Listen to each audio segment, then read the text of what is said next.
Okay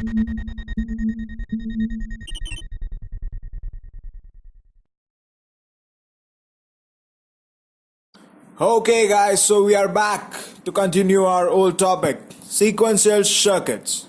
So let's begin with sequential feedback loop.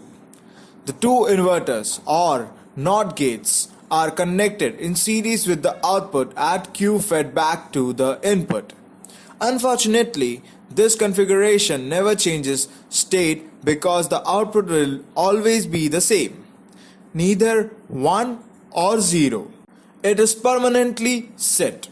However, we can see how feedback works by examining the most basic sequential logic components called the SR flip-flop. Flip-flop.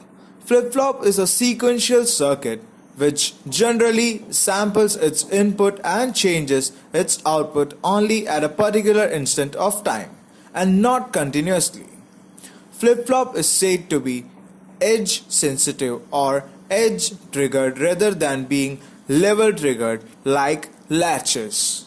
So let's begin with SR flip-flop.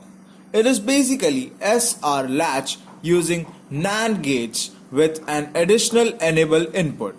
It is also called as level triggered SRFF. For the circuit, an output will take place if and only if the enable input is made active. In short, this circuit will operate as an SR latch if E is equal to 1, but there is no change in the output if E is equal to 0. The figure shown is the block diagram of the SR flip-flop.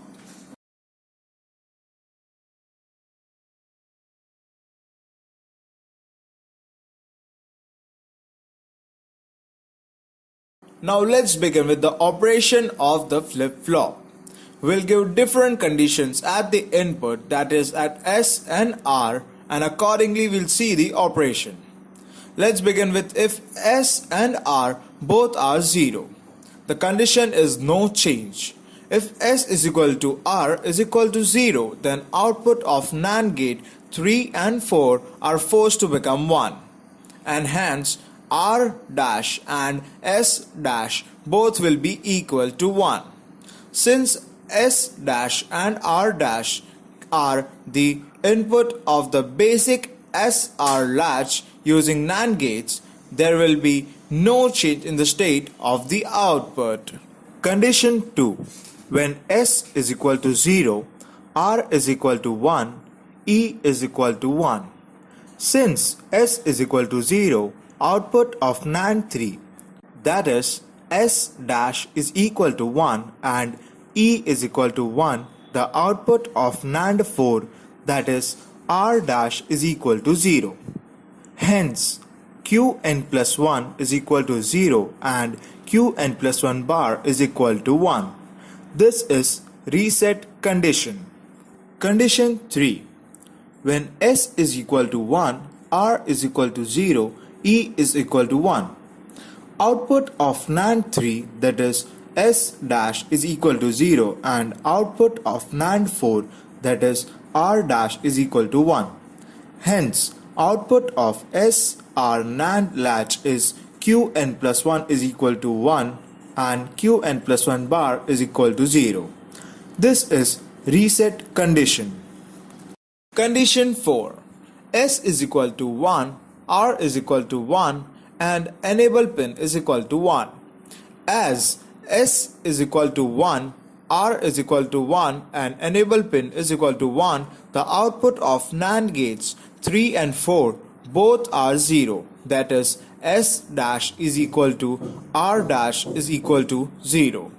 Hence, the race condition will occur in the basic NAND latch. Delay flip-flop or D flip-flop. Delay flip-flop or D flip-flop is a simple gated SR latch with a NAND inverter connected between S and R input. It has only one input. The input data is appearing at the output after some time. Due to this data delay between input and output, it is called delay flip-flop. S and R will be complement of each other due to NAND inverter. Hence, SR is equal to 0 or SR is equal to 1. These input condition will never appear. This problem is avoided by SR is equal to 0, 0 and SR is equal to 1 conditions. When E is equal to 1 and D is equal to 0. If E is equal to 1 and D is equal to 0, then S is equal to 0 and R is equal to 1. Hence, irrespective of the present state, the next state is Qn plus 1 is equal to 0 and Qn plus 1 bar is equal to 1. This is the reset condition. E is equal to 1 and D is equal to 1. If E is equal to 1 and D is equal to 1, then S is equal to 1 and R is equal to 0. This will set the latch and Qn plus 1 is equal to 1 and Qn plus 1 bar is equal to 0, irrespective of the present state.